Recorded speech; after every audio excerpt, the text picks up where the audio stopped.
ये हमारी प्रार्थना मान लीजिए, खाली रहना ही मृत्यु है। मार देगा कहीं न कहीं, कोई न कोई वासना में फंसा देगा मन हमारा। नाम चलाते रहे, कैसे भी हम पापी रहे हो, कैसे भी हम निकृष्ट आचरण वाले रहे हो, नाम पकड़ लिया तो जो दुर्लभ गति है वो सब सुलभ हो जाएगी। बस यही बात नहीं साधक पकड़ पाते। बाहरी दौड़ भाग में बहुत विश्वास है, आंतरिक नाम चलाने में चूंकि मन राजी नहीं है इस बात पर, क्योंकि मन को अधीन होना पड़ेगा। अगर नाम का चक्र चल पड़ा तो वासनाओं का चक्र भस्म हो जाएगा, जो हमें जन्म मृत्यु के चक्र में डालता है। नाम हमारी प्रार्थना मान लीजिए, हमारे हृदय की बात मान लीजिए। जो परेशान साधक है उनका कारण है खाली रहना।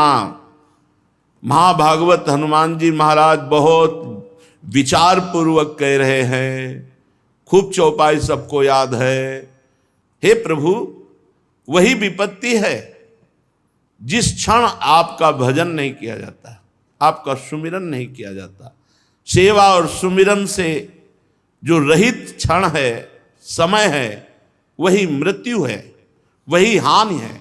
हानि हरिवंश के नाम अंतर पड़े, लाभ हरिवंश उच्चरत बानी। बार बार सबको सुन सुनकर ये कंठस्थ हो गया होगा कि नाम बाणी जहां श्याम श्यामा तहां, नाम बाणी सुनत श्याम श्यामा सुबस, नाम बाणी निकट श्याम श्यामा प्रगट। तो नाम बाणी से बिलक क्यों हो? या तो नाम चल रहा है या तो लीला गायन चल रहा है, खाली क्यों हो? प्रायः साधक खाली रहता है, प्रायः 100 में 2-4 की बात नहीं कहते। नहीं, खाली रहने का मतलब है प्रपंच चिंतन, खाली रहने का मतलब राग द्वेष का चिंतन, खाली रहने का मतलब है माया के जाल में अपने आप को फंसाना। इस बात को क्यों साधक नहीं समझता?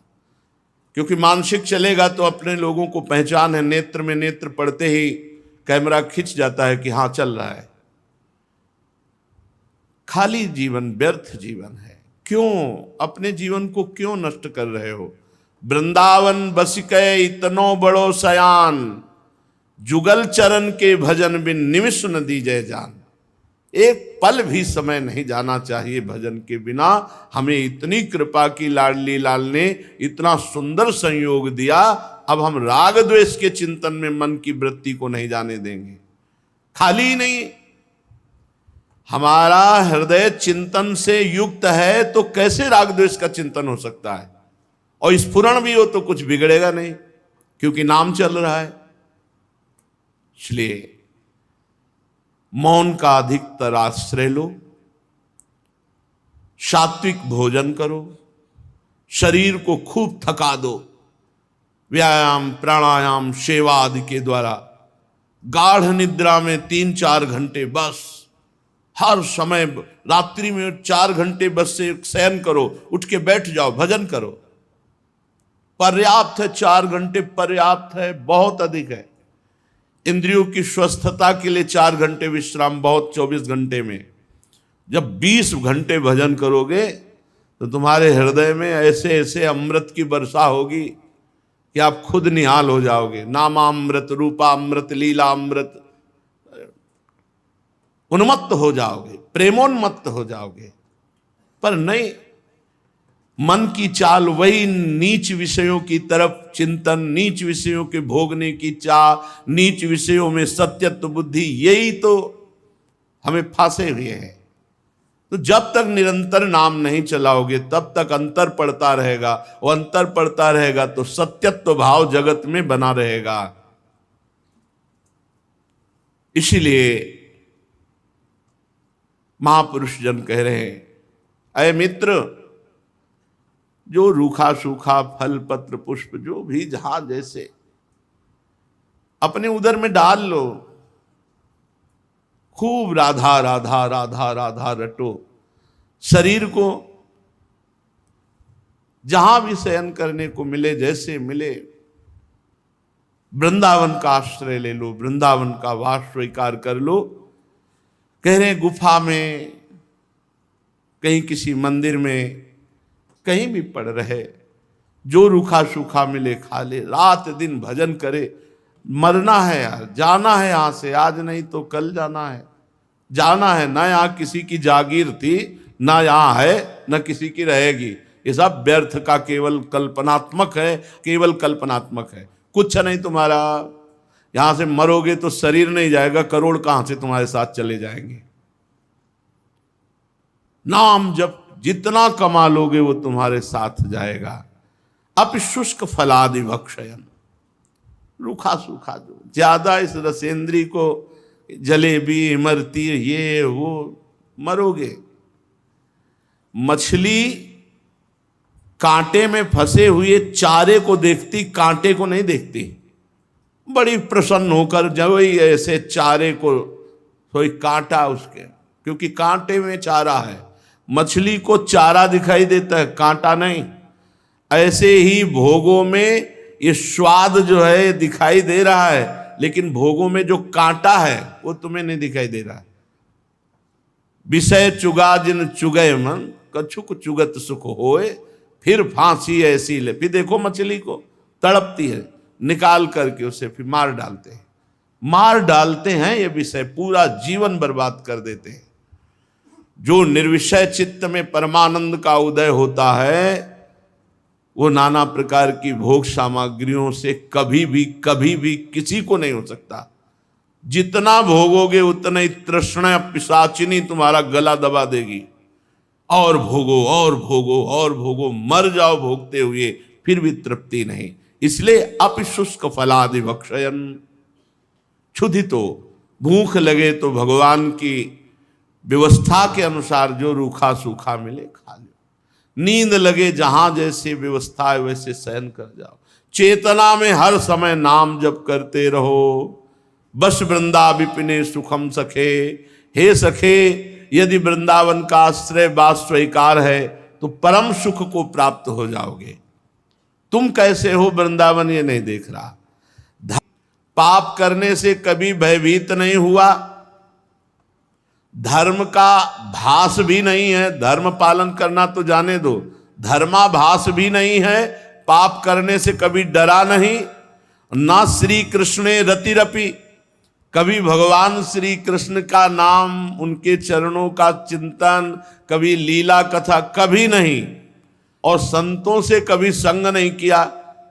यदि ऐसा पुरुष भी वृंदावन का वास स्वीकार करके राधा राधा रटे, कि यदि ऐसा पुरुष भी जिसमें धर्माभास नहीं है, मनमानी पापाचरण करने में डर नहीं है, कभी भगवान श्री कृष्ण की कथा नहीं सुनी, नाम जप नहीं किया, भगवान का चिंतन नहीं किया, संतों का संग नहीं किया, ऐसा पुरुष भी यदि वृंदावन का आश्रय और वास स्वीकार करके राधा राधा राधा ऐसा रटे, तो कह रहे अब उसको कुछ करना बाकी भी नहीं रह गया। इसी से श्रीधाम वृंदावन स्वीकार करके प्रिया प्रीतम की प्राप्ति करा देगा। श्री वृंदावन धाम नित्य चिदानंदमय है, और हमारा वास करते हुए भी अपराध बन रहा है। देखो, धाम में हम शौच कर रहे हैं, लघु शंका कर रहे हैं, धाम में हम अपने शरीर जनित न जाने कौन कौन सी क्रियाएं कर रहे हैं। तो वृंदावन मैं आप में वास तो कर रहा हूं, पर नित्य ना क्षमा करने योग्य अपराध कर रहा हूं। प्रिया प्रीतम की नित्य रस भूमि में जब हम वास करते हैं तो हमारी दिनचर्या जनित बहुत से अपराध हैं, बहुत से पाप हैं जो हमारे द्वारा हो जाते हैं, जो ना करने योग्य कार्य हैं।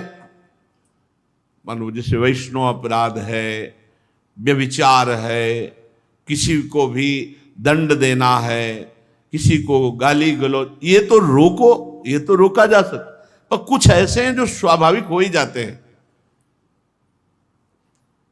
थोड़ी रज पात्र मार्जन के लिए हितधाम में, तो उधर पीछे खेत की तरफ रज में होता कि हमको वहां से लेना जहां कोई लघु शंका न कर सके, जैसे झाड़ी हैं उनके बीच में वहाँ कोई जाता नहीं तो वहाँ से रज लाए, क्योंकि किसी जी के पात्र मार तो जो ही पहला फावड़ा मारा तो 2 खन खजूर 4 हो गए। तो हम कहा हे भगवान, ये बहुत बहुत पीड़ा हुई। फिर हम कहा इसमें हम कोई दूरबीन लिए थोड़ी देख रहे थे, अब हम तो रज के लालच से रज लिया और वो वहाँ छुपे हुए रज में। तो ऐसे अपराध बन जाते हैं।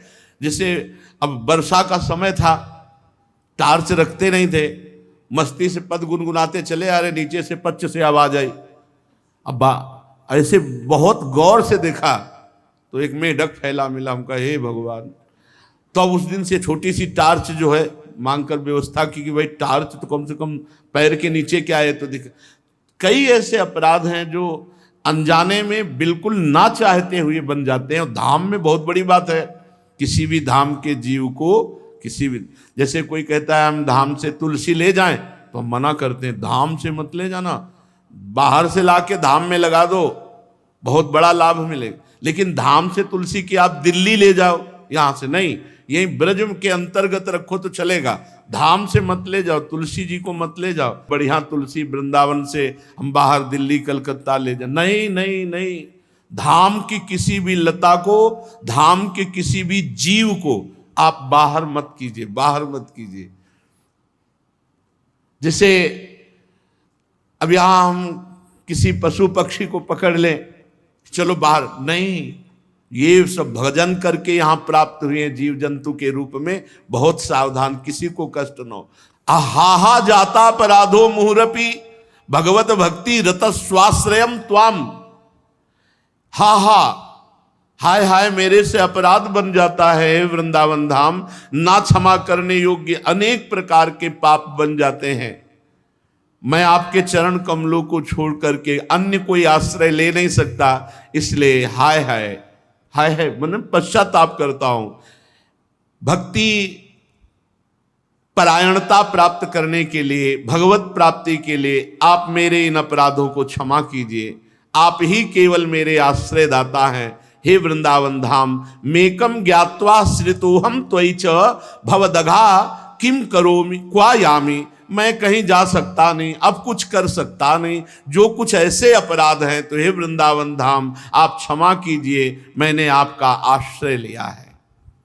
जो जिसका आश्रय ले लेता है वही संपूर्ण भार स्वीकार कर लेता। हमारा आश्रय वृंदावन धाम ने ले लिया, हम सब वृंदावन धाम के आश्रित है। जानबूझकर कोई पाप न करें, कोई धर्म विरुद्ध आचरण न करें। शेष जो हमारे द्वारा ऐसी गलतियां त्रुटियां हो जाएंगी वो धाम अपनी कृपा से सहज में क्षमा करेगा। हमें जानबूझकर किसी जीव को पीड़ा नहीं पहुंचानी, पर कई परिस्थितियां ऐसी हमने देखी, वो परिस्थिति में कुछ उपाय नहीं है, वो होगा जो हो रहा है होगा, कोई उपाय नहीं है। वर्षा के दिनों में जैसे ये लाइट पड़ती है तो बहुत से कीड़े रास्ते में हो जाते हैं। जब परिक्रमा लगाते थे तो केसी घाट में लाखों कीड़ा। अब आप कितना पैर बचा के चलो, हमें लगता है केसी घाट पार करने में 200-400 तो मर ही जाएंगे। वो ऐसे लंबी लंबी पूंछ वाले, वो ऐसे बहुत कुछ ऐसे अपराध हैं जिनको रोका ही नहीं जा सकता, तो उनके लिए हाय हाय क्षमा कीजिए हे वृंदावन धाम, हम आपकी शरण में, आप हमारे आश्रयदाता है। परीक्षित जी ने श्री सुखदेव जी महाराज से पूछा, आपने इन नरकों का वर्णन सुनाया, तो इन नरकों में क्या सब पापियों को दंड भोगना पड़ता है या कुछ पापियों को, या इन नरकों में ना जाना पड़े, ऐसा कोई उपाय? भगवान श्री सुखदेव जी ने कहा, परीक्षित, कर्म 3 प्रकार के होते हैं। एक होता है अशुभ कर्म जिसे पाप कहते हैं, एक होता है शुभ कर्म जिसे पुण्य कहते हैं, और एक होता है शुभ अशुभ दोनों से मिश्रित, पाप पुण्य से मिश्रित। तो जो शरीरधारी है वो एक क्षण भी कर्म किए बिना नहीं रह सकता, और जो कर्म करेगा चाहे शुभ हो या अशुभ हो या शुभ अशुभ मिश्रित हो, पाप हो या पुण्य हो या पाप पुण्य मिश्रित हो, उसे अवश्य उसका फल भोगना पड़ेगा। तो कोई उपाय नहीं है कि नरक ना जाना पड़े। पाप कर्म बन गया, अब उसके परिणाम भोगना ही पड़ेगा, कोई उपाय नहीं कि बचा जा सके। तो कहा एक उपाय है प्रायश्चित, उस पाप का सम्यक प्रायश्चित कर लिया जाए। सम्यक माने पूर्ण रूप से शास्त्र गुरु सम्मत प्रायश्चित कर लिया जाए तो वो पाप यहीं नष्ट हो जाएगा और आपको नरक नहीं भोगना पड़ेगा। तो कहा कि पाप नष्ट करने के बहुत से अनुष्ठान हैं, तीर्थ याटन आदि बहुत से साधन हैं, पर तप आदि के द्वारा, तीर्थ यातन आदि के द्वारा पाप नष्ट होते हैं, पर पाप की प्रवृत्ति नष्ट नहीं होती। तो जैसे हाथी का स्नान हुआ, बाहर निकला, धूल डाल दिया, तो इस स्नान का फल क्या? वो फिर वैसे ही गंदा हो गया। तो ऐसे ही प्रायश्चित किया और फिर पाप किया तो मतलब क्या रहा? इसलिए पाप की प्रवृत्ति नष्ट हो तो पूरा पाप का प्रायश्चित माना जाता है। तो बोले उसका उपाय क्या है? बोले उसका उपाय है एकमात्र भगवान का आश्रय लेकर भगवान का नाम जप करना। नाम में बड़ी अपार सामर्थ्य है।